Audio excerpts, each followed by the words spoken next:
C'était un matin froid de novembre, dans une petite ville du sud de la France. Le vent s'engouffrait entre les ruelles étroites, soulevant les journaux oubliés et l'odeur du pain chaud qui s'échappait de la boulangerie du coin.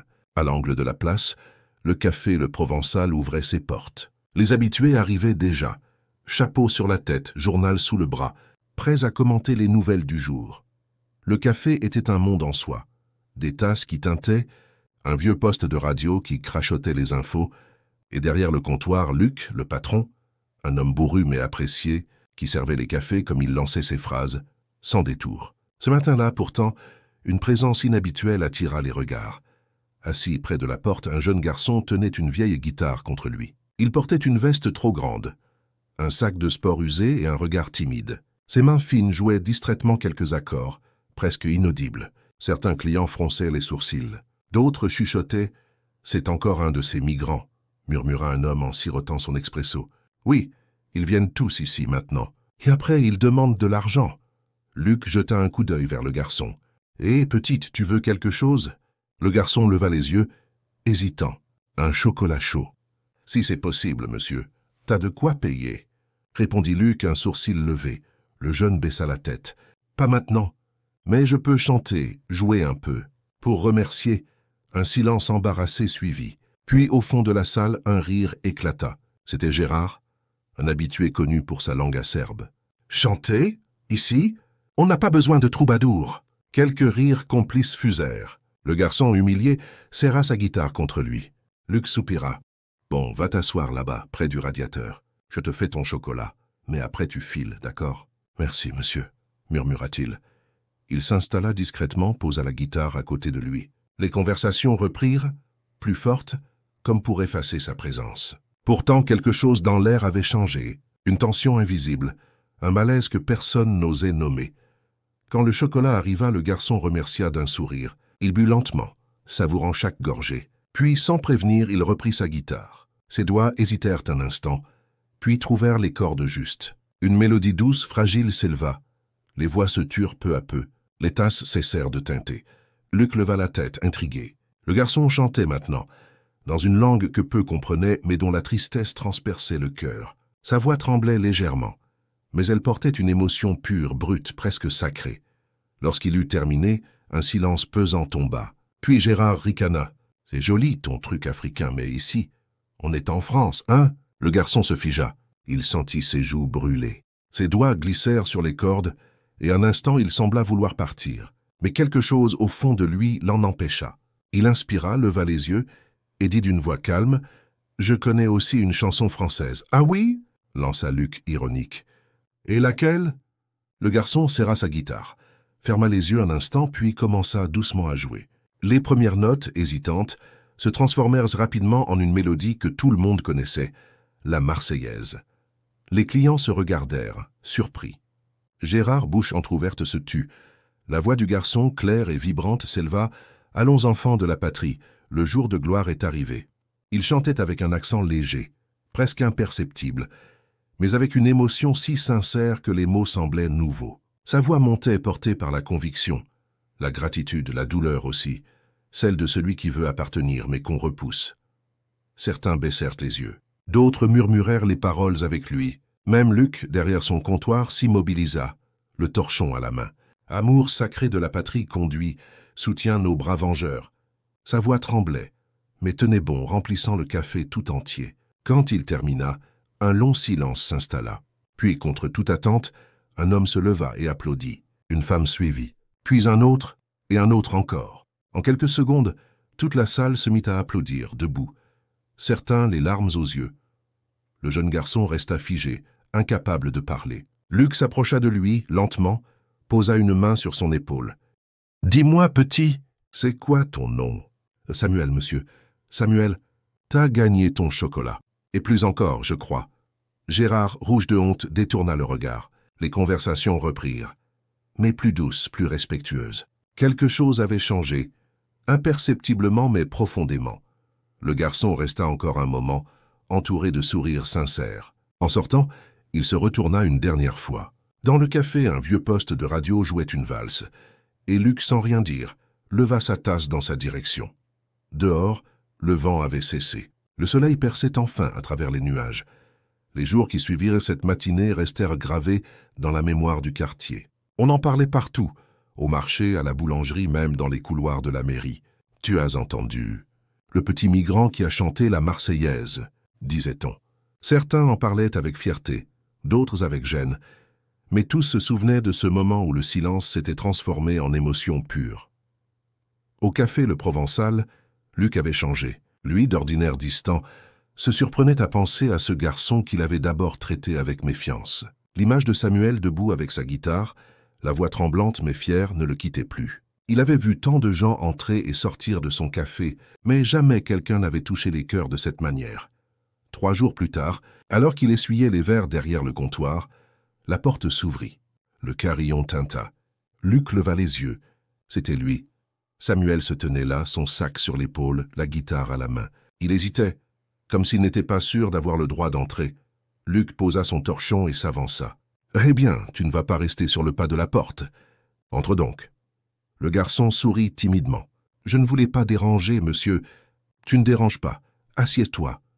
Et cette fois, c'est moi qui t'offre le chocolat. » Samuel s'installa à la même table, près du radiateur. Les clients le reconnurent aussitôt. Certains lui adressèrent un signe de tête, d'autres un sourire. Gérard, celui qui s'était moqué de lui, baissa les yeux en silence. Luc s'accouda au comptoir. « Alors, petit, tu viens d'où exactement ?» Samuel posa sa tasse, cherchant ses mots. « Du Mali, monsieur. Mais ça fait longtemps que je suis parti. Seul. » Il hocha la tête. « Avec mon grand frère au début. On a traversé beaucoup de pays, jusqu'à l'Espagne. Là-bas, on a travaillé dans les champs d'oranges pour payer le passage. Et puis un jour, j'ai pris un bateau pour la France. Je ne savais pas où j'allais, mais je savais que je devais continuer. » Sa voix était douce, posée, sans plainte. Les clients écoutaient sans oser bouger. Luc fronça les sourcils. « Et ton frère ?» Samuel regarda sa guitare. « Il n'est pas monté dans le bateau. Il voulait que je parte seul. Il m'a dit « Va, Samuel, chante là où on t'écoutera. » Un silence pesant s'installa. Même le percolateur semblait s'être arrêté.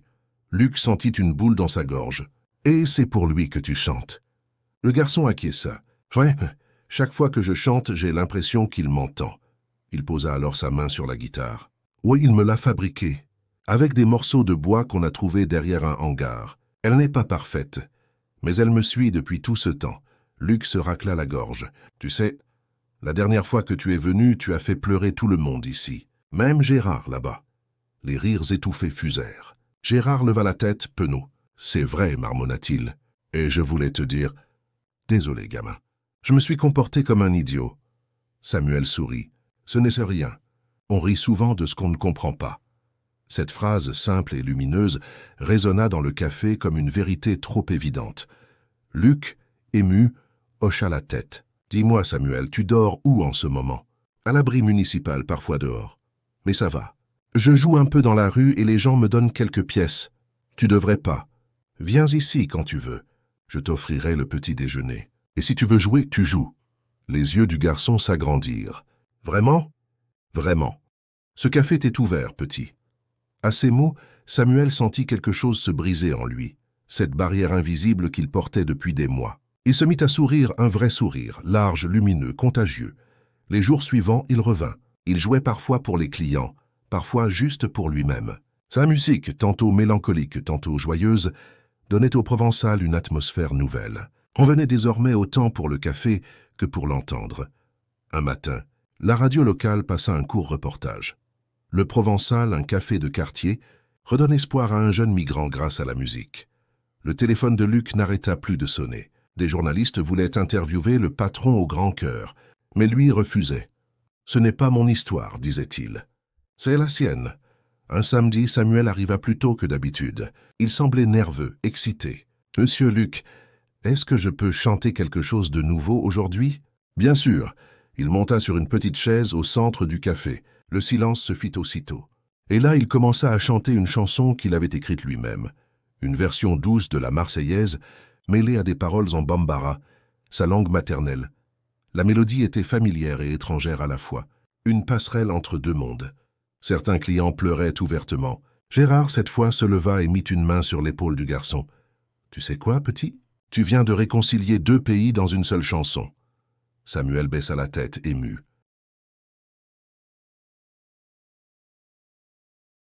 Non, monsieur, j'ai juste chanté avec mon cœur.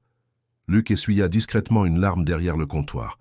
Le soir même, quelqu'un posta une vidéo de cette scène sur les réseaux sociaux. En 24 heures, elle fit le tour de la France. Et sans le savoir encore, le jeune garçon du Mali venait de toucher le cœur d'un pays tout entier. La vidéo avait été mise en ligne par un client régulier, un jeune professeur de musique nommé Clément. Il avait filmé sans y penser, simplement parce qu'il avait trouvé ce moment beau. Il ne se doutait pas que, quelques heures plus tard, son téléphone vibrerait sans arrêt.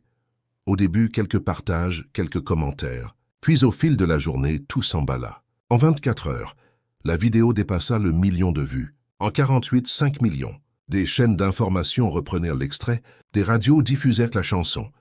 Et partout en France, les gens cherchaient à savoir qui est ce jeune migrant qui chante la Marseillaise avec tant d'émotion. Luc, le patron du café, n'en revenait pas. Le téléphone sonnait sans arrêt. Les journalistes voulaient venir filmer.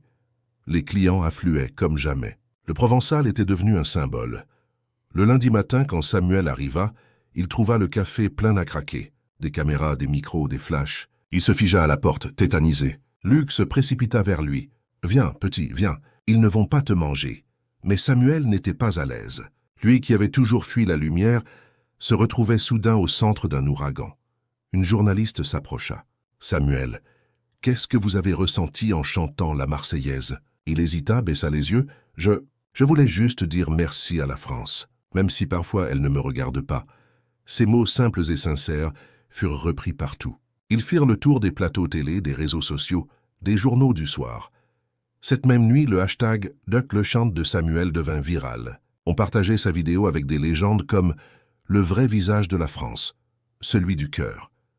Ce garçon nous rappelle pourquoi on chante. Des écoles utilisèrent sa version de la Marseillaise pour leur cérémonie. Des professeurs montraient la vidéo en classe, des militaires, des infirmières, des artistes. Tous y voyaient un symbole d'unité. Mais Samuel, lui, continuait de venir chaque matin au café, toujours le même chocolat chaud, la même chaise près du radiateur. Il semblait ne pas comprendre ce qui lui arrivait. Luc, inquiet, tenta de le rassurer. « Tu devrais être fier, Samuel. Regarde ce que t'as fait. » « Je ne voulais pas tout ça, monsieur Luc. Je voulais juste chanter. Et c'est justement pour ça que ça marche. Parce que tu n'as rien cherché. » Samuel sourit timidement. « Alors pourquoi j'ai peur ?» Luc posa sa main sur son épaule. Parce que les choses vraies font toujours peur. Les jours passèrent. Le café ne désemplissait plus. On y venait de loin, de Marseille, de Paris, de Lille, juste pour voir le garçon au grand cœur. Luc avait accroché une petite pancarte au mur. Ici, le café est pour tout le monde. Certains clients, cependant, trouvèrent que toute cette agitation commençait à dénaturer le lieu. « Avant, c'était notre coin tranquille », grommelait un habitué. « Maintenant, on dirait un musée. » Luc souriait sans répondre. Au fond, il savait que c'était le prix du changement. Un soir, alors que le café fermait, un homme entra discrètement. Il portait un costume sombre et une écharpe tricolore. « Bonsoir, je suis le maire de la ville. » Luc, surpris, s'empressa de le saluer. « Monsieur le maire. »« Quelle surprise ! J'ai vu la vidéo et j'aimerais rencontrer le jeune homme. » Samuel sortit de la réserve, intimidé. Le maire lui tendit la main. « Vous avez rappelé à toute la France ce que signifient nos valeurs. Liberté, égalité, fraternité, 3 mots parfois oubliés que vous avez fait revivre avec votre voix. » Samuel, ému, ne sut quoi répondre. « Je voudrais vous inviter à chanter pour la fête nationale, » annonça le maire. Devant la mairie, le 14 juillet. Le jeune garçon resta bouche bée. « Moi? Devant tout le monde ?»« Oui, devant toute la ville. Et peut-être même devant tout le pays. » Luc posa une main rassurante sur son épaule. « Tu vois, petit, le monde a parfois besoin d'une chanson pour se rappeler qu'il a un cœur. » Cette nuit-là, Samuel ne dormit pas. Il resta éveillé, la guitare sur les genoux, le regard perdu dans les étoiles visibles à travers la petite fenêtre de l'abri municipal. Il repensait à son frère, resté au Mali. Il imaginait sa voix lui dire « Tu vois, je te l'avais dit, Samuel, chante là où on t'écoutera. » Des larmes silencieuses coulèrent sur ses joues. Il murmura « Merci, grand frère. » Le lendemain matin, il retourna au café. Le soleil brillait et les passants lui souriaient. Il entra, salua Luc et déclara « Monsieur Luc, je vais chanter le 14 juillet, mais je veux le faire ici d'abord, pour vous. » Pour ceux qui ont entendu ma première chanson, Luc, ému, hocha simplement la tête. « Alors ce jour-là, petit, C'est tout le quartier qui chantera avec toi. » Les jours suivants furent un tourbillon. Le maire avait tenu parole. Les médias locaux puis nationaux annoncèrent la nouvelle. Le jeune migrant qui a ému la France chantera la Marseillaise pour la fête nationale. Dans les rues, on reconnaissait Samuel. Certains lui demandèrent des selfies, d'autres le félicitaient. Mais il se sentait dépassé. Luc le voyait changer. Un peu plus silencieux, un peu plus nerveux. « Tu n'as pas à avoir peur, lui répétait-il. Chante comme tu l'as toujours fait, avec ton cœur, pas avec ta tête. » Mais Samuel doutait. Chaque nuit, il rêvait de son frère, de la mer agitée, du bateau, du vent, des cris. Il se réveillait trempé de sueur. Parfois, il se demandait s'il méritait vraiment tout cela. Un matin, alors qu'il s'exerçait dans le café encore vide, une femme entra. Grande, élégante, lunettes de soleil, un manteau beige tombant sur les épaules. « Bonjour, dit-elle en souriant. Vous êtes Samuel ?» Il acquiesça méfiant. « Oui, madame. Je m'appelle Élise Laurent. Je suis chanteuse. Peut-être que vous avez entendu mes chansons ?» Luc, derrière le comptoir, manqua de lâcher une tasse. « Bien sûr qu'on les connaît. »« C'est pas vrai, c'est la Élise Laurent? Celle de Demain, Paris ?» Elle rit doucement. « C'est moi. J'ai vu ta vidéo, Samuel, et j'ai pleuré. » Le garçon rougit. « Vous avez pleuré ?»« Oui, parce que ta voix est vraie, et parce qu'elle m'a rappelé pourquoi j'ai commencé à chanter. Pas pour être célèbre, mais pour toucher les gens. » Elle posa une main sur son épaule. « Je suis venu t'aider à te préparer pour le 14 juillet. Si tu veux bien sûr. » Samuel resta bouche bée. « Vous feriez ça pour moi ?»« Non, répondit-elle. Je ferai ça avec toi. » Les jours suivants, elle revint chaque après-midi. Le café se transformait en studio improvisé. La guitare de Samuel, la voix d'Élise, et le regard attentif de Luc qui essuyait ses vers tout en écoutant, ému. « Respire, Samuel. Laisse ta peur devenir ta force, disait-elle. Et si je me trompe devant tout le monde, alors tu souriras et tu continueras. Parce que le courage, ce n'est pas de ne jamais trembler, c'est de chanter quand même. » Peu à peu, sa voix prit de la puissance. Il ne chantait plus seulement pour lui ou pour son frère, mais pour tous ceux qui un jour s'étaient sentis invisibles. Un soir, Élise lui proposa quelque chose d'audacieux. « Et si tu chantais la Marseillaise à deux voix? Une partie toi, une partie moi. » Une rencontre, pas une reprise. Luc applaudit l'idée. Voilà une sacrée belle image. La France et le monde ensemble dans une seule chanson. Samuel hésita. « Vous croyez que les gens comprendront? » S'ils écoutent avec le cœur, oui. Le 13 juillet au soir, la veille du grand jour, Samuel n'arrivait pas à dormir. Il s'assit sur le rebord de sa fenêtre, regardant la ville endormie. Dans sa tête, 1000 pensées. Il prit sa guitare et murmura « Allons, enfants de la patrie ». Les mots flottaient dans la nuit, doux et fragiles. Au loin, il crut entendre la voix de son frère comme un souffle dans le vent. « Chantez, Samuel. » Pas pour eux. Pour toi. Le matin arriva. Les rues étaient décorées de drapeaux. Le parvis de la mairie, transformé en scène, était déjà plein.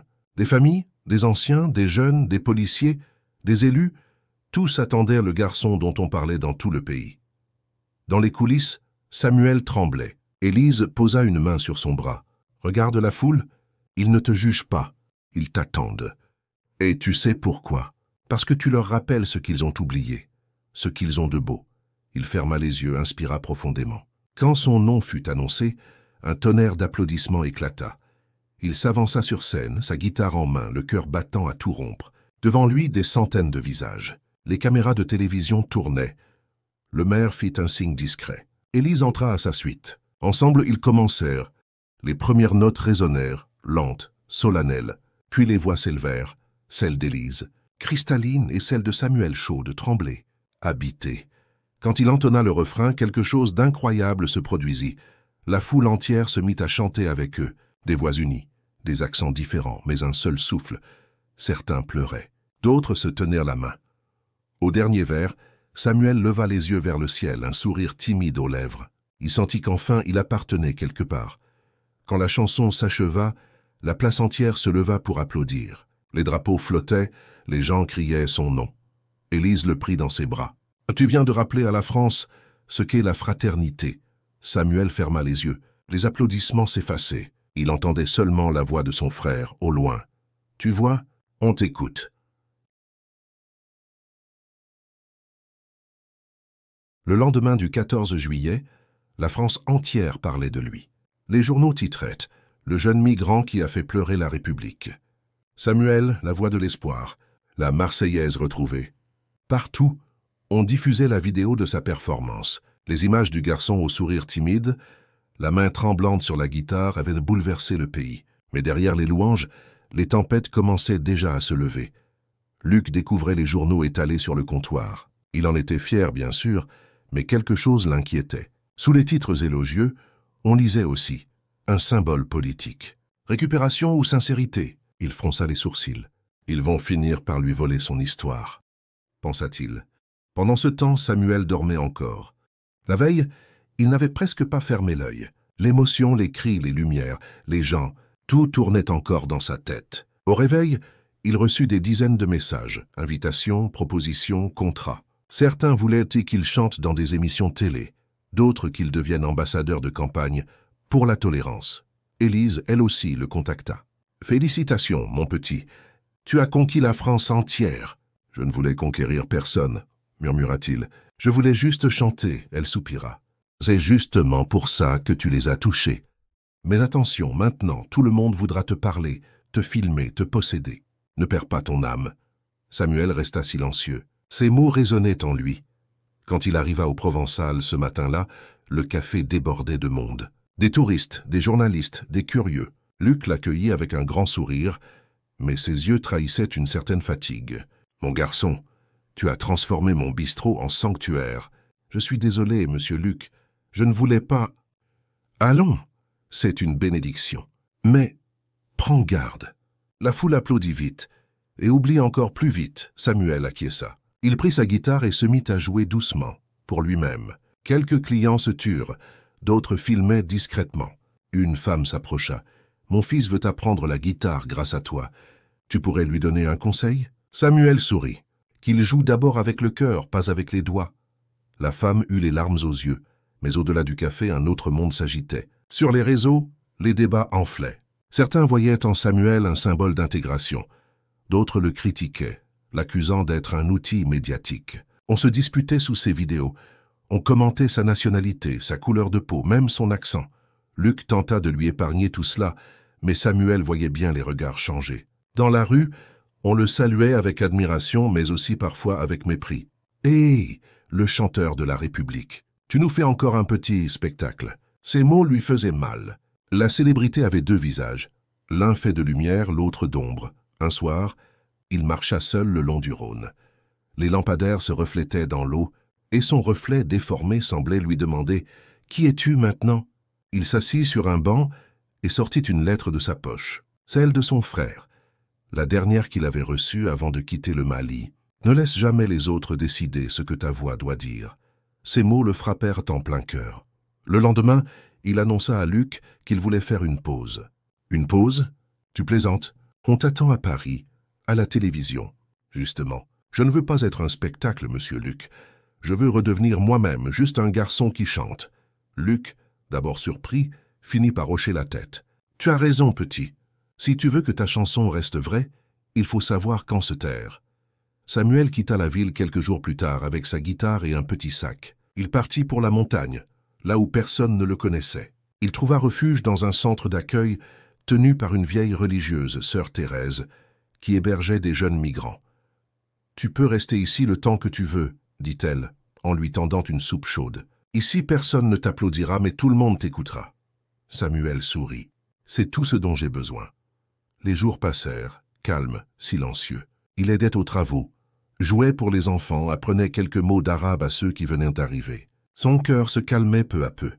Une nuit, alors qu'il jouait près du feu, sœur Thérèse s'assit à côté de lui. « J'ai entendu parler de toi, » dit-elle doucement. « Le garçon qui a fait pleurer la France. »« Ce n'était pas moi, » répondit-il. « C'était la chanson. » Elle sourit. « Non, mon fils, c'était ton âme, et elle a encore beaucoup à chanter. » Ces mots lui rendirent la paix. Il ferma les yeux, la guitare sur les genoux, et se laissa bercer par le crépitement du feu. Dans le silence de la montagne, loin des caméras, Samuel retrouvait enfin ce qu'il avait perdu. La simplicité, la vérité, et la joie d'être juste un garçon avec une chanson dans le cœur. La neige recouvrait doucement les toits du petit hameau où Samuel s'était installé. Le silence y était presque religieux. Chaque matin, Il aidait sœur Thérèse à couper du bois, à préparer les repas, ou à jouer pour les enfants réfugiés. Ces moments simples lui rappelaient pourquoi il aimait la musique. Elle réchauffait les âmes sans demander de rien en retour. Un jour, alors qu'il nettoyait les tables du réfectoire, sœur Thérèse entra, un téléphone à la main, l'air bouleversé. « Samuel, c'est pour toi. » Il prit l'appareil surpris. « Allô ?» Une voix grave et polie répondit « Bonjour Samuel. Ici, le secrétariat du président de la République. Le chef de l'État souhaiterait te rencontrer à Paris, à l'Élysée, dans les prochains jours. » Samuel resta muet. Il crut d'abord à une plaisanterie. Pardon, vous dites le président ?»« Oui, il a vu ta prestation du 14 juillet. Il veut te remercier personnellement pour ce moment d'unité que tu as offert au pays. » Le garçon ne sut que répondre. Ses doigts tremblaient. Sœur Thérèse, émue, posa une main sur son épaule. « Tu vois, mon fils, même les puissants ont besoin d'un peu de lumière. » 3 jours plus tard, un chauffeur officiel vint le chercher. Luc insista pour l'accompagner. « Tu crois que je vais laisser mon petit protégé affronter les ministres tout seul? Jamais. » Sur la route, Samuel regardait le paysage défiler. Les montagnes, puis les plaines, et enfin les premiers immeubles de Paris. Tout semblait immense, intimidant. Il n'avait jamais mis les pieds dans la capitale. À l'arrivée devant l'Élysée, il resta bouche bée. Le drapeau tricolore flottait au vent. Les gardes en uniforme saluaient. On les fit entrer dans un grand salon doré. Des tableaux anciens, des lustres étincelants, un silence solennel. Samuel n'osait pas bouger. Luc, lui, faisait semblant d'être à l'aise, mais ses yeux trahissaient son étonnement. Quelques minutes plus tard, la porte s'ouvrit. Le président entra sans escorte, simplement vêtu d'un costume sombre. Il souriait. « Bonjour, Samuel. » Le garçon se leva précipitamment. « Bonjour, monsieur le président. Je suis très heureux de te rencontrer, dit-il en lui serrant la main. J'ai vu ta chanson. Elle m'a touché profondément. Ce que tu as fait ce jour-là, c'était plus qu'un chant. C'était un rappel. Un rappel? Oui, tu nous as rappelé ce que signifie être français.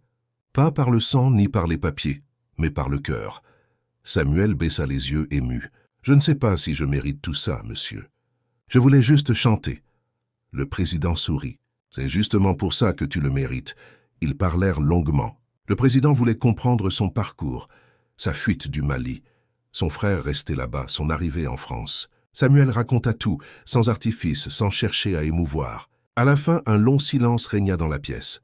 Le président dit alors « Tu sais, Samuel, la France a parfois la mémoire courte, mais des gens comme toi nous rappellent ce qu'elle est belle quand elle accueille, pas quand elle ferme. » Il marqua une pause, puis ajouta « J'aimerais que tu participes à une cérémonie spéciale. Le mois prochain, nous rendrons hommage aux victimes de la mer Méditerranée. Tu chanteras, si tu acceptes, pour ceux qui ne sont jamais arrivés. » Samuel sentit une boule dans sa gorge. Il pensa immédiatement à son frère. « Oui, monsieur, j'aimerais chanter pour eux. »« Pour lui, demanda doucement le président.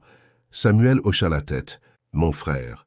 Il m'a laissé partir. Il m'a dit « Va, chante là où on t'écoutera. » C'est pour lui que je chante depuis toujours. » Le président posa une main sur son épaule. « Alors, Samuel, le pays tout entier t'écoutera. » À la sortie de l'Élysée, les caméras attendaient.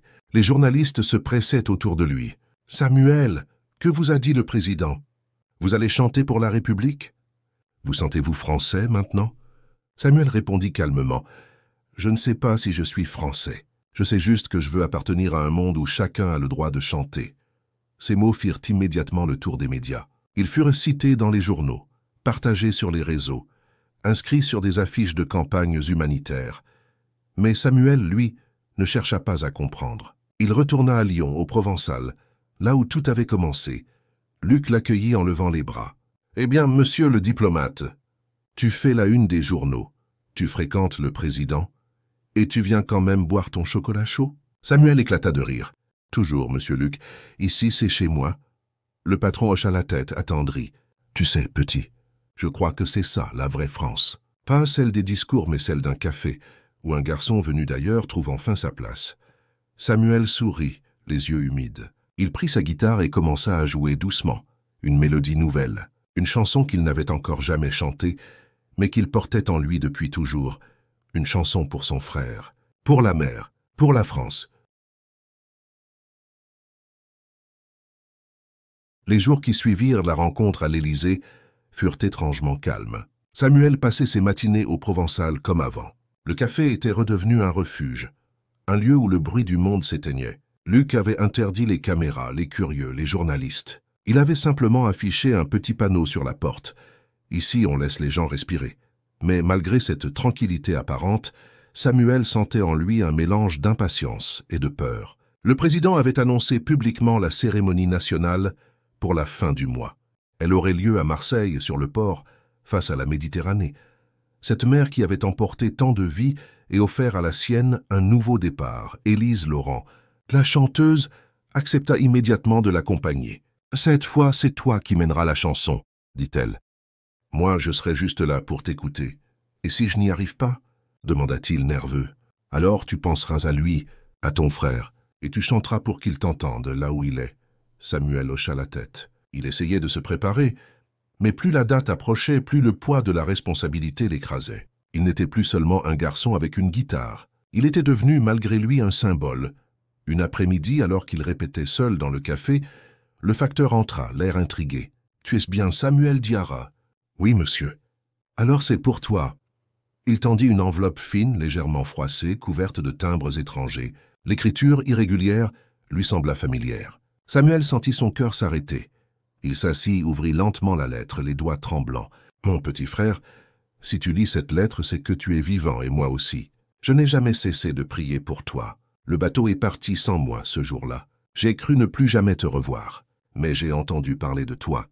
Oui, même ici, dans le village. Ils disent que tu as chanté devant la France entière. J'ai pleuré, Samuel. Pas de tristesse, mais de fierté. Tu as tenu ta promesse. Moi, je suis resté au Mali. J'aide les enfants à apprendre à lire et à chanter. J'utilise ta chanson pour leur montrer que même ceux qui partent emportent avec eux la lumière de leur pays. Un jour peut-être, je viendrai t'écouter. Mais si je ne peux pas, souviens-toi de ceci. Tu n'as jamais quitté ta maison. Tu l'as simplement agrandie. Ton frère Moussa. Les mots se brouillèrent sous ses larmes. Luc, inquiet, s'approcha. « Qu'est-ce qu'il y a, petit ?» Samuel lui tendit la lettre sans un mot. Luc la lut lentement, puis posa sa main sur son épaule. « Eh bien, ton frère savait déjà ce que tu étais avant que la France le découvre. » Samuel éclata en sanglots. Ce soir-là, il ne rentra pas à l'abri municipal. Qu'il resta seul dans le café. La lettre contre son cœur, la guitare posée sur ses genoux. Il joua sans s'arrêter, comme s'il voulait répondre à chaque mot. Au petit matin, quand Luc arriva, il trouva Samuel endormi sur une chaise, le visage apaisé. Le soleil dorait les vitres, et le courrier de Moussa était ouvert sur la table. Les jours suivants, il reprit les répétitions avec Élise. Mais quelque chose avait changé. Sa voix était plus profonde, plus ancrée, comme nourrie d'une vérité nouvelle. Un soir, Élise lui dit « Avant, tu chantais pour survivre. Maintenant, tu chantes pour transmettre. C'est ça la différence. » « C'est grâce à lui, répondit Samuel. J'avais oublié d'où venait ma lumière. » La veille de la cérémonie, il partit marcher seul sur le quai de Marseille. L'odeur de la mer, le cri des mouettes, les vagues qui s'écrasaient contre les rochers, tout cela réveillait en lui des souvenirs. Il ferma les yeux et crut entendre la voix de Moussa. « Chante là où on t'écoutera. » Il murmura « Demain, je chanterai pour toi, mon frère. Pour ceux qui n'ont pas eu la chance d'arriver, pour ceux qu'on a oubliés. » Au même moment, dans son village au Mali, Moussa regardait la mer à son tour. Il tenait une vieille radio contre son oreille, espérant capter un signal venu du nord. Des milliers de kilomètres les séparaient, mais leur cœur battait au même rythme. Le jour de la cérémonie arriva. Marseille s'était réveillée sous un ciel clair, balayé par un vent doux venu de la mer. Des barrières avaient été installées le long du port. Des drapeaux flottaient lentement, leurs couleurs se reflétant dans l'eau bleue. Sur la grande esplanade, des milliers de personnes s'étaient rassemblées. Des familles, des survivants, des bénévoles, des journalistes et des enfants venus des écoles voisines. Au centre, une scène simple, sans artifice. Derrière elle, la mer immense et silencieuse. Luc, Élise et sœur Thérèse étaient là, assis au premier rang. Le président, entouré de ministres et de représentants religieux, attendait calmement. Mais tous avaient les yeux tournés vers le jeune homme qui s'avançait, guitare en main, le regard fixé sur l'horizon. Samuel portait une chemise blanche et une veste bleu nuit. Il marchait lentement, sans se presser comme s'il montait vers un lieu sacré. À mesure qu'il approchait du micro, le brouhaha de la foule s'éteignit. Il prit une grande inspiration, ferma les yeux un instant. Puis il parla d'une voix claire. « Je m'appelle Samuel Diarra. » Un léger murmure parcourut la foule. Je suis venu d'un pays loin d'ici. J'ai traversé des routes, des mers, des silences. Aujourd'hui, je chante pour ceux qui ne sont jamais arrivés. Pour mon frère. Pour tous les frères du monde. Un long frisson parcourut la place. Puis, doucement, il leva sa guitare. Les premières notes résonnèrent. Une mélodie lente, grave, presque religieuse. Élise entra alors sur scène, s'asseyant à ses côtés, sans un mot. Samuel commença à chanter.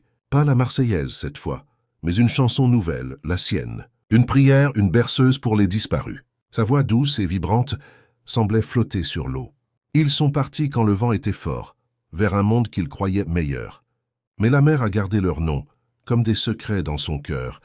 Certains pleuraient déjà. Le président baissa la tête. Élise, à ses côtés, ferma les yeux, retenant ses larmes. Puis, à la deuxième strophe, Samuel leva les yeux vers le ciel. Une brise légère caressa son visage. Il crut sentir une présence invisible, familière. « Chante, Samuel !» Il sourit et reprit la voix plus forte, plus assurée. « Et moi je chante pour qu'on se souvienne, que chaque vie mérite un lendemain, que la terre est grande, mais nos cœurs, eux, peuvent encore se donner la main. » Le public était debout. Certains se tenaient par la main, d'autres murmuraient les paroles. Des enfants brandissaient des dessins de bateaux et d'oiseaux. À la fin de la chanson, Samuel posa sa guitare, leva les yeux vers la mer et resta silencieux. On aurait pu entendre les vagues respirer.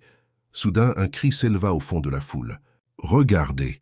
Tous les regards se tournèrent vers la mer. Un bateau de pêche approchait lentement du port. Sur le pont, un homme se tenait debout, agitant un morceau de tissu blanc. Samuel plissa les yeux. L'homme portait une chemise claire, un collier de bois autour du cou. Le cœur du jeune chanteur manqua un battement.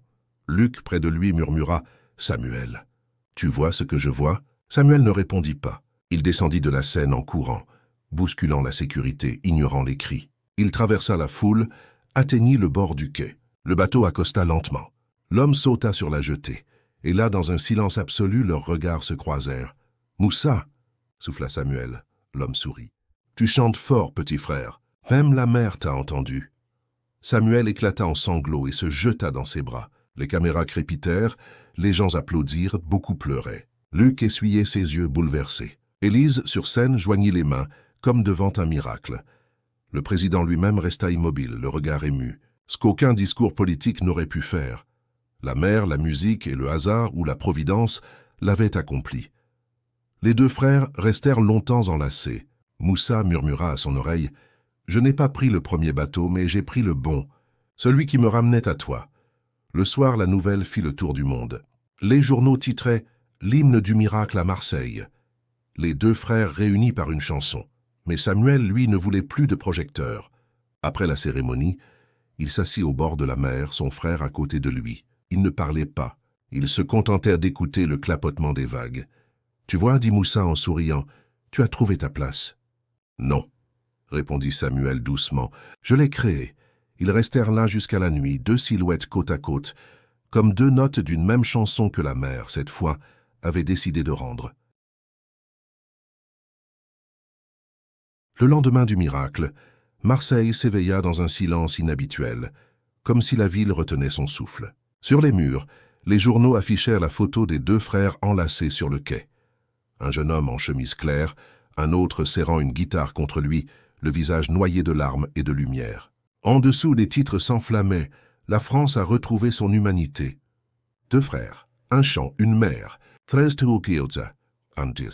miracle de Marseille. Au Provençal, Luc avait allumé la télévision. Il regardait les images en secouant la tête, ému. « J'y étais », murmura-t-il, et même en le voyant à nouveau, j'ai du mal à y croire. Samuel et Moussa dormaient encore, hébergés à l'étage du café. Quand ils descendirent enfin, la salle était déjà pleine. Les clients se levèrent pour les applaudir. Samuel, gêné, leva la main. « Merci, mais on n'a rien fait d'extraordinaire. On s'est juste retrouvés. » Une vieille dame répondit « Non, mon garçon.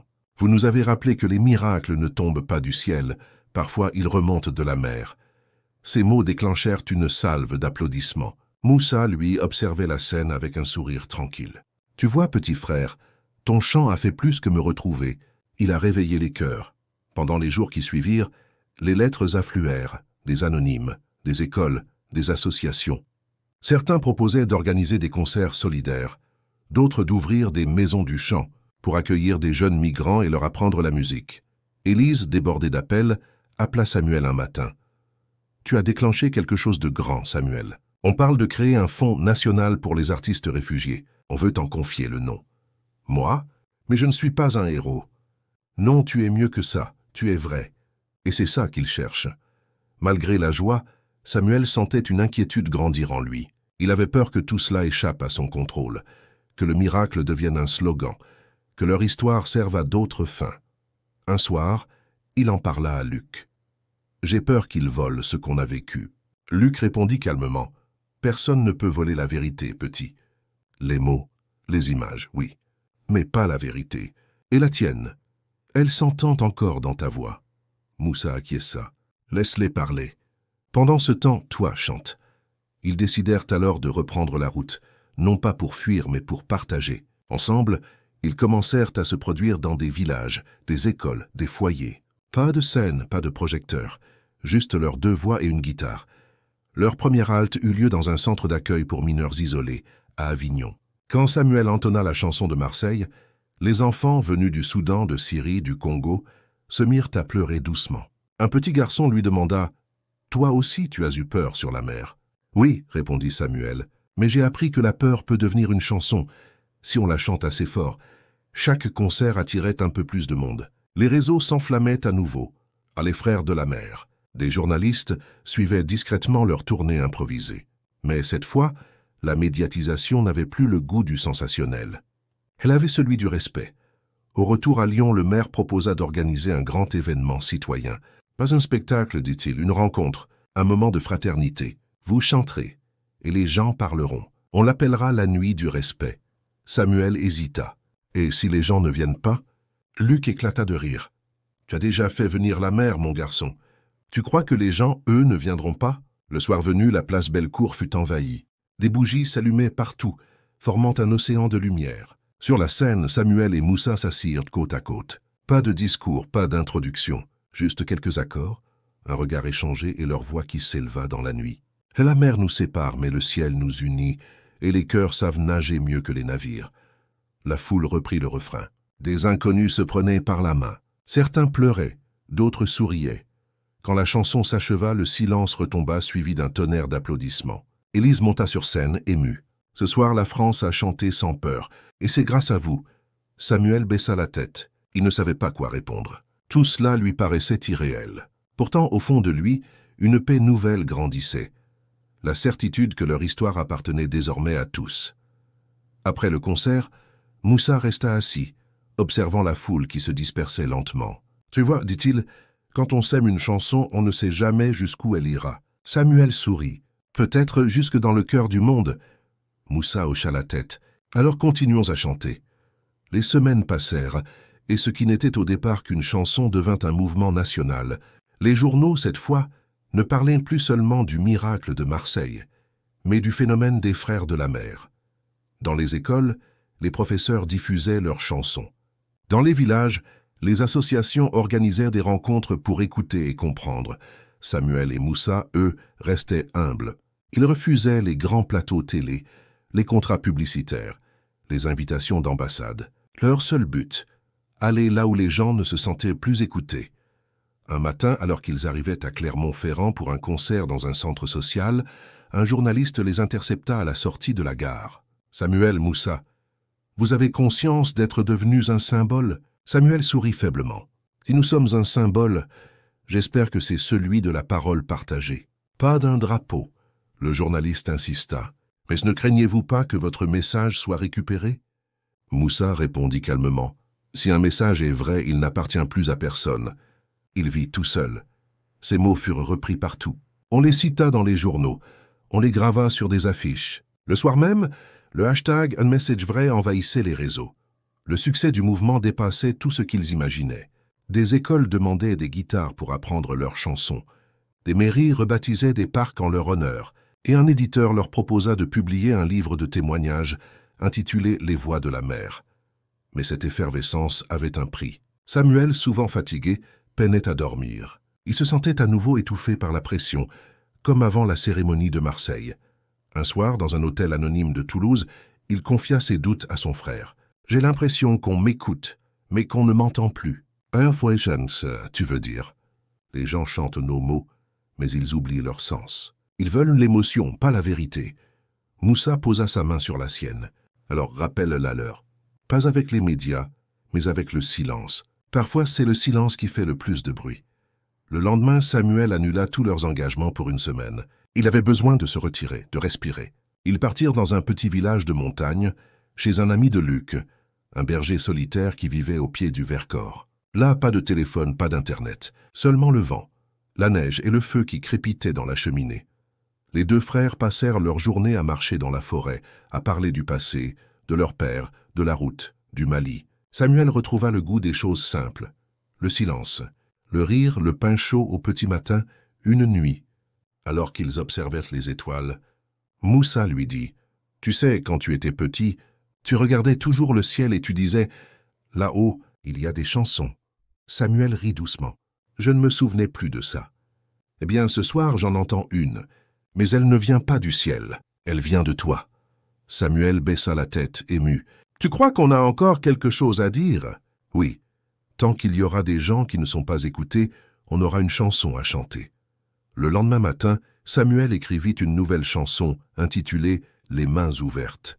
Les paroles disaient « Nos peaux sont des soleils, nos cœurs des ports ouverts, et même si la mer sépare, la musique nous répare. » Ils enregistrèrent la chanson simplement, dans la grange du berger, avec un vieux micro. Quand ils la publièrent une semaine plus tard, la vidéo devint virale en quelques heures. Pas parce qu'elle était parfaite, mais parce qu'elle respirait la sincérité.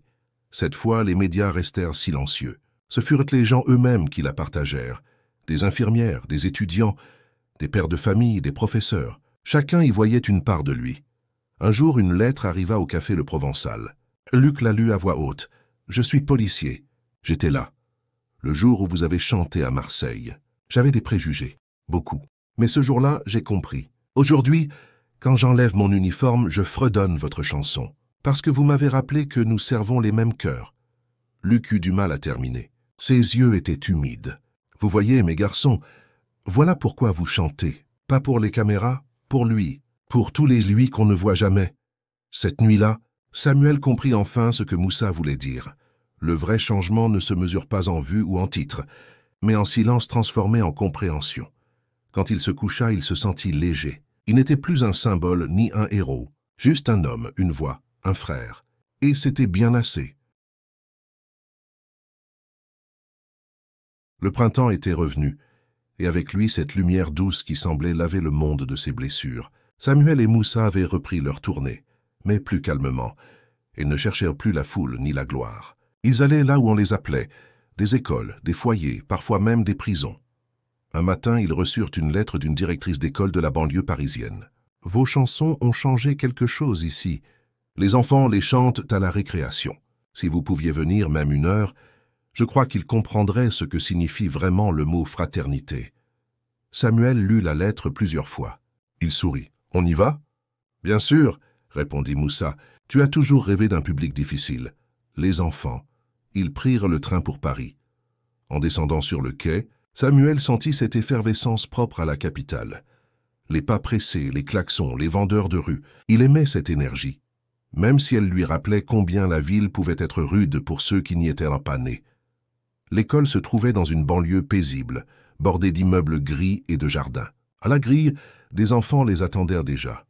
Certains brandissaient des pancartes faites de feuilles colorées. « Bienvenue, Samuel et Moussa ». La directrice, une femme d'une 50aine d'années au regard bienveillant, les accueillit avec émotion. Vous ne pouvez pas imaginer ce que votre visite représente pour eux. Beaucoup sont arrivés récemment de pays différents. Ils ont besoin d'entendre que leur voix compte. Dans la salle de sport transformée en auditorium, une centaine d'enfants attendaient, assis en tailleur. L'air sentait la craie et la curiosité.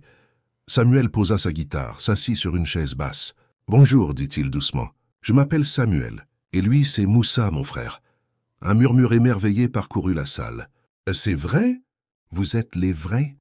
demanda une petite fille voilée, les yeux ronds. « Les vrais, oui. Mais surtout les heureux d'être ici, » Moussa ajouta. « Vous savez, on dit souvent que la mer sépare les gens. Moi, je crois qu'elle nous apprend à nager les uns vers les autres. » Les enfants rirent d'intrigués. Samuel commença à jouer les premières notes de Les mains ouvertes. Immédiatement, les voix enfantines s'élevèrent. Ils connaissaient les paroles par cœur. Nos peaux sont des soleils, nos cœurs des pores ouverts.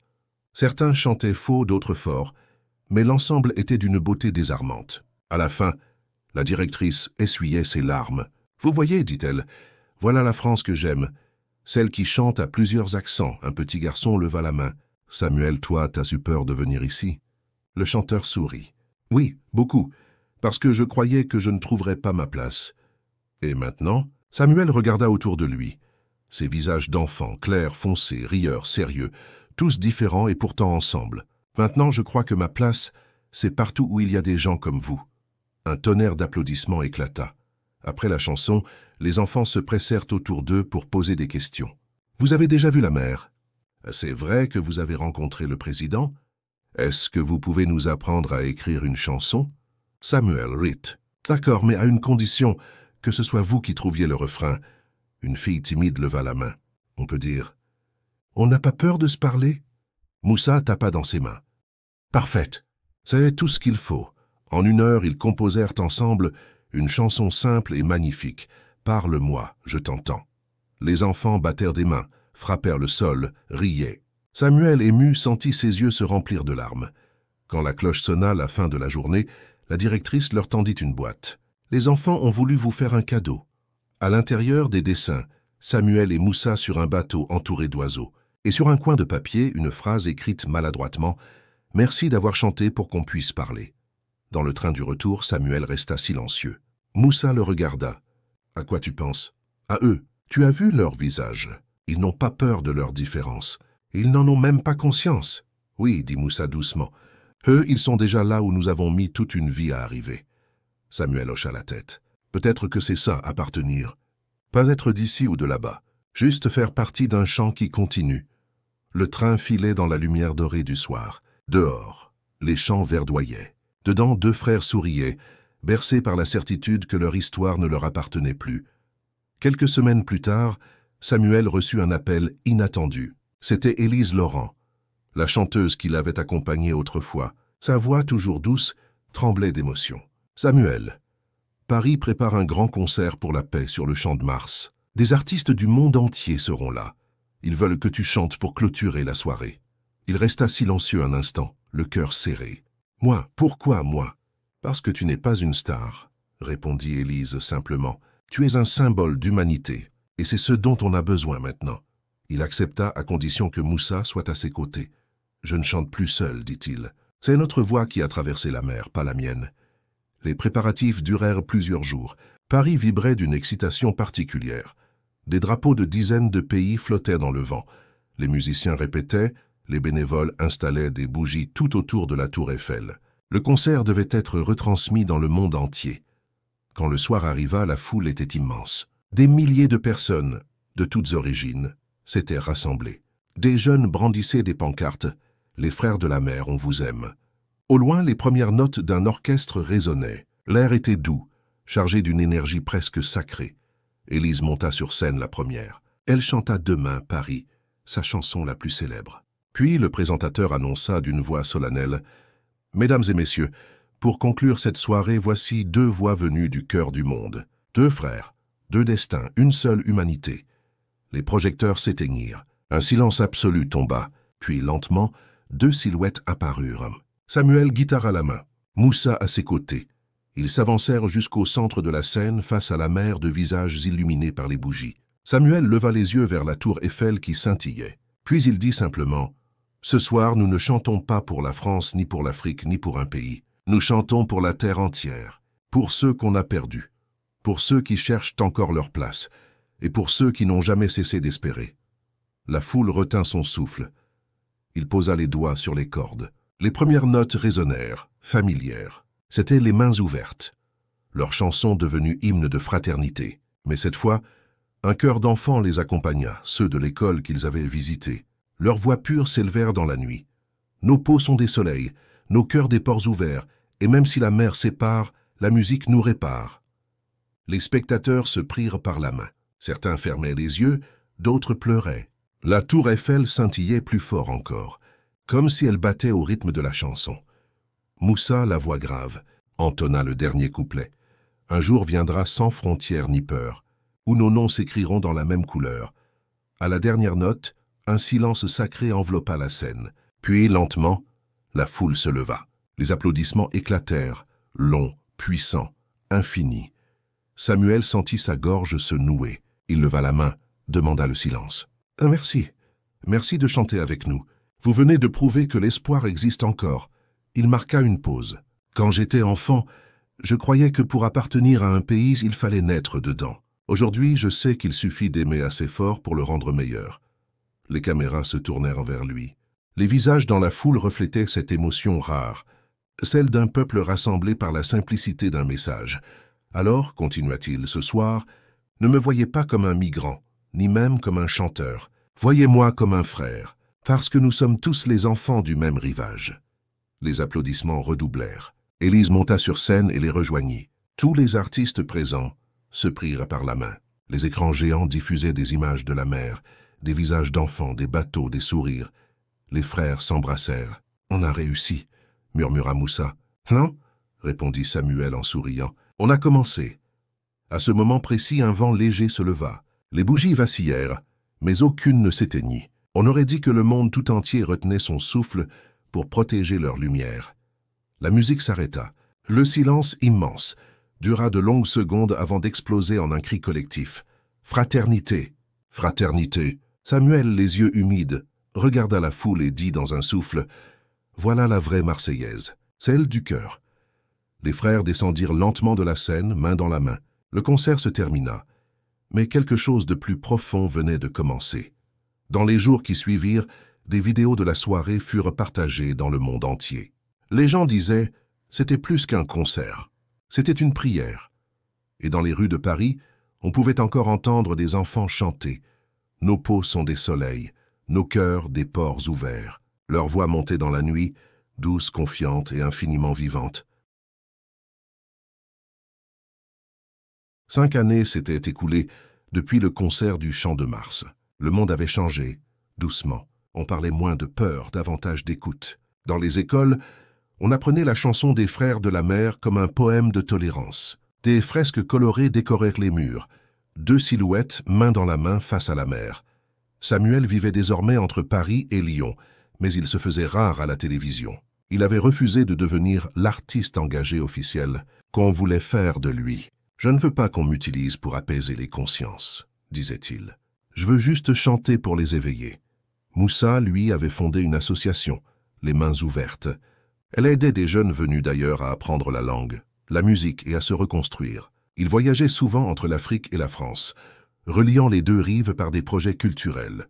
Un matin d'automne, Samuel décida de retourner à Lyon, sans prévenir personne. Il prit un vieux train régional, le même qu'il avait pris des années plus tôt en fuyant son passé. La ville l'accueillit avec une lumière dorée, mélancolique. En sortant de la gare, il marcha lentement jusqu'à la rue des Marronniers. Le café Le Provençal était toujours là. La devanture avait été repeinte, mais la clochette accrochée à la porte tintait de la même façon. Lorsqu'il entra, une bouffée de souvenirs le submergea. Les tables en bois, les tasses ébréchées, le parfum du café chaud, tout était pareil. Et derrière le comptoir, un vieil homme à la moustache blanche leva la tête, surpris. « Eh bien, si ce n'est pas mon petit prodige. » Samuel éclata de rire. « Luc, vous êtes toujours debout, vous ?»« Debout, oui, mais un peu plus lent. Et toi, tu es devenu une légende. » Luc contourna le comptoir et le serra dans ses bras. « Assieds-toi, raconte-moi. »« Tu m'as manqué, petit point. » Samuel s'assit à sa table habituelle, celle près de la fenêtre. Il posa sa guitare contre la chaise. « Vous savez, j'ai parcouru le monde, chanté dans des stades, rencontré des gens incroyables, mais rien n'a jamais eu le goût de ce café-là. » Luc lui servit une tasse fumante. « C'est parce que c'est ici que tout a commencé. Et les débuts ont toujours un goût qu'on n'oublie pas. » Ils burent en silence un moment, chacun perdu dans ses pensées. Sur le mur, une photo attirait l'attention, celle du concert de Marseille, où Samuel et Moussa se retrouvaient. En dessous, une plaque gravée. « Ici, on a servi un café et reçu un miracle. » Samuel sourit, les yeux humides. « Vous avez gardé la photo ?»« Bien sûr. Tu crois quoi ?»« On a même des touristes qui viennent ici juste pour s'asseoir à ta table. » Ils rirent ensemble. Puis Luc se fit plus sérieux. « Dis-moi, Samuel, après tout ce que tu as vécu, qu'as-tu appris ?» Le chanteur resta silencieux un moment. Il regarda par la fenêtre. La pluie commençait à tomber, dessinant des arabesques sur la vitre. J'ai appris que le monde ne change pas quand on le crie.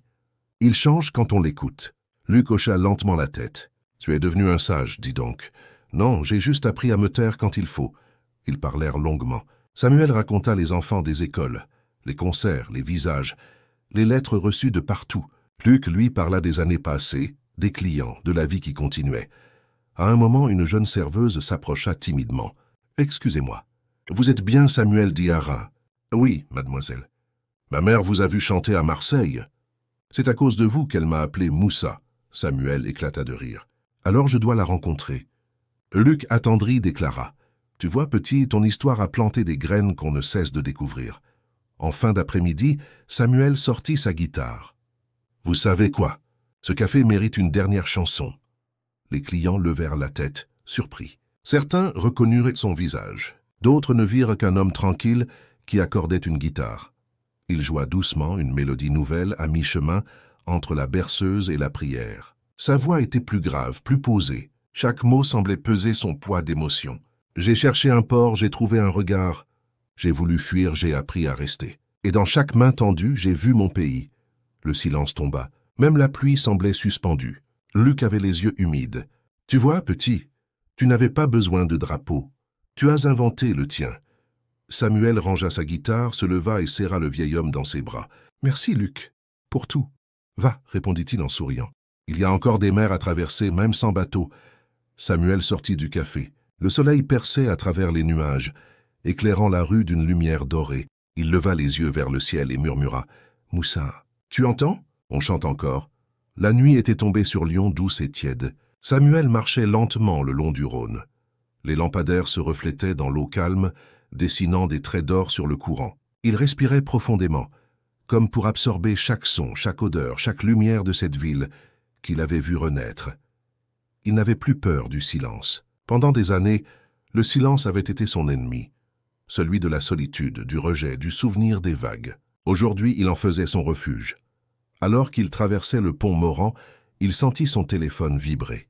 Un message court venu d'un numéro familier. « Regarde la lune. Elle chante pour nous ce soir. » C'était Moussa. Samuel leva la tête. La lune brillait, ronde et claire, au-dessus du fleuve. Il sourit. « Oui, mon frère, murmura-t-il. Elle chante encore. » Quelques jours plus tard, Moussa arriva à Lyon. Il ne s'était pas vu depuis presque un an. À la gare, les deux frères se serrèrent longuement dans les bras, comme s'ils reprenaient une conversation interrompue la veille. « Alors, dit Moussa en riant, le poète du café a retrouvé son royaume ? » « Oui, répondit Samuel. « Et toi, le bâtisseur d'école ? » ?»« Toujours. » Les mains ouvertes s'étendent partout. Il y a même des enfants qui veulent venir te rencontrer. « Je viendrai, promit Samuel. Mais d'abord, viens. Il y a quelque chose que je veux te montrer. » Ils marchèrent jusqu'au Provençal. Le café était fermé, mais Luc leur avait laissé la clé. À l'intérieur, tout était silencieux. Samuel alluma une petite lampe. Sur le mur, la photo du miracle de Marseille brillait doucement. Moussa s'en approcha, la contempla longtemps. « Chaque fois que je la regarde, je me dis qu'on ne s'est pas retrouvé par hasard. »« Non, dit Samuel, on s'est retrouvé parce qu'on n'a jamais cessé de s'appeler. » Ils s'assirent à la même table qu'autrefois. Luc, prévoyant, leur avait laissé 2 tasses et une note griffonnée. « Servez-vous. La maison est à vous. » Ils rirent. Le café embaumait encore la pièce. Samuel sortit sa guitare. « Tu veux qu'on joue une dernière fois ?»« Une dernière ? Non, une nouvelle, » corrigea Moussa. Alors Samuel joua, lentement. Les accords résonnaient comme un cœur battant. Moussa se mit à chanter. Leurs 2 voix se mêlèrent, fragiles et fortes à la fois. Le monde est grand, mais nos cœurs se touchent, même quand la mer murmure entre nous. Car tant qu'un chant franchira la houle, aucun mur ne tiendra debout. Quand la dernière note s'éteignit, un long silence suivit. Puis Moussa parla doucement. « Tu sais, petit frère, j'ai compris quelque chose. Nous avons traversé la mer pour trouver un pays, mais ce pays, c'était nous. » Samuel ferma les yeux. « Oui, un pays qui s'appelle Ensemble. » Le lendemain, ils montèrent dans le train pour Marseille. Pas pour chanter, mais pour se recueillir. Sur le quai où tout s'était passé, le vent soufflait fort. La mer était calme, d'un bleu profond. Samuel posa la guitare sur une pierre et dit « C'est ici que j'ai cru que tout commençait. Mais en réalité, c'est ici que j'ai appris à écouter. » Moussa sourit. « Écouter quoi ?»« Le monde. » les autres et moi-même. Ils restèrent là longtemps, silencieux. Puis Moussa sortit une petite boîte de sa poche. À l'intérieur, un coquillage. Tu te souviens? On en ramassait des comme ça, au Mali. Samuel prit le coquillage, le porta à son oreille. On dirait qu'on entend la mer. Non, répondit Moussa. Ce qu'on entend, c'est la mémoire de la mer. Ils se sourirent. Le soleil commençait à descendre, peignant l'horizon d'orange et d'or.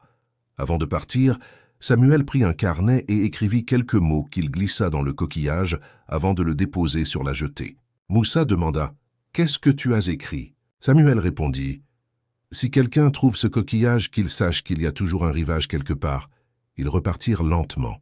Au loin, un groupe d'enfants jouait sur la plage. L'un d'eux chantonnait les premières notes de Les Mains ouvertes. Moussa s'arrêta ému. « Tu entends ?»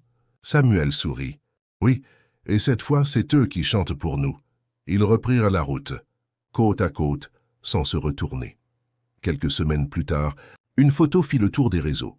Un coquillage trouvé sur la jetée avec un message à l'intérieur. Il y a toujours un rivage quelque part. Sous l'image, des milliers de commentaires, venus de partout. Merci. J'en avais besoin aujourd'hui. Je crois qu'on a trouvé notre mère. Et quelque part, dans un café tranquille de Lyon, Luc regardait la photo sur son téléphone. Il posa sa tasse, leva les yeux vers la fenêtre et murmura « Oui, petit, vous avez bien chanté. » Dehors, la pluie commençait à tomber doucement, comme une mélodie familière. Et le monde, pour un instant, sembla respirer un peu mieux.